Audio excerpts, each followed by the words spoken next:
Hallo maats en welkom terug by nog 'n episode van Wat wil Jesus ons leer?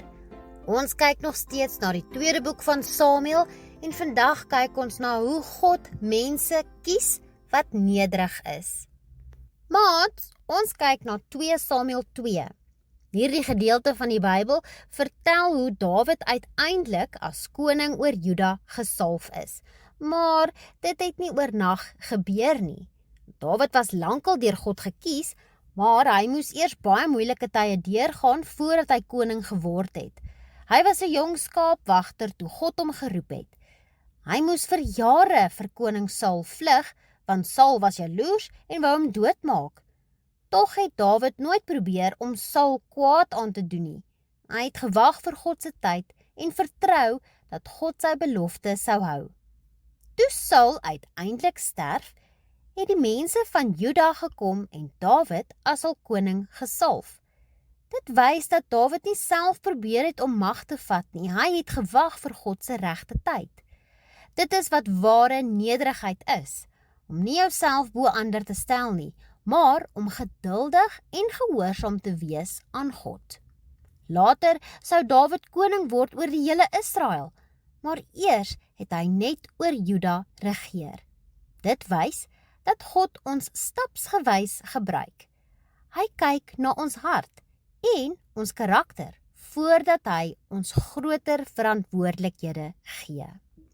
Kom ek vertel vir julle 'n storie. Liam en die atletiekspan. Liam was 'n baie goeie atleet. Hy het vinniger gehardloop as enige iemand anders in die skool. Baie van sy vriende het vir hom gesê hy moet vir kaptein van die atletiekspan aansoek doen, want hy was die beste. Maar Liam het gesê, ek wil hê die span moet 'n kaptein hê wat almal bemoedig, nie net die vinnigste hardloop nie. Hy het voortgegaan om sy spanmaats aan te moedig, selfs toe die afrigter 'n ander seun as kaptein gekies het. En later toe die kaptein moes uittreë, het die afrigter vir Liam gevra om oor te neem, want hy het gesien dat Liam 'n ware nederige leier was.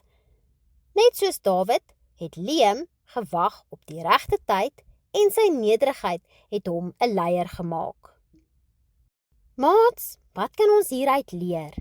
Ons kan leer dat nederigheid beteken om op God se tyd te wag. Dawid het nie gehaas om koning te word nie, maar hy het God se plan vertrou. Tweedens kan ons leer dat God mense kies wat hom eer en nie hulle eie roem soek nie. Dawid kon self probeer het om koning te word, maar hy het eerder op God gewag. En laastens kan ons leer dat ware leierskap met 'n nederige hart begin. God het Dawid gekies, omdat hy 'n nederige en gehoorsame hart gehad het, nie omdat hy sterk of magtig was nie.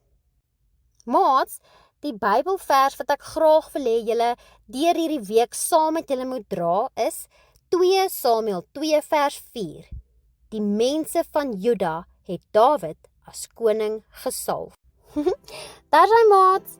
Onthou, God kies nie mense op grond van hoe hulle lyk of hoe sterk hulle is nie. Hy kies mense wat 'n nederige hart het. Dawid moes geduldig wees, maar uiteindelik het God sy belofte gehou en hom as koning gesalf. Hoe kan jy hierdie week 'n nederige hart hê? Tot volgende keer. Totsiens!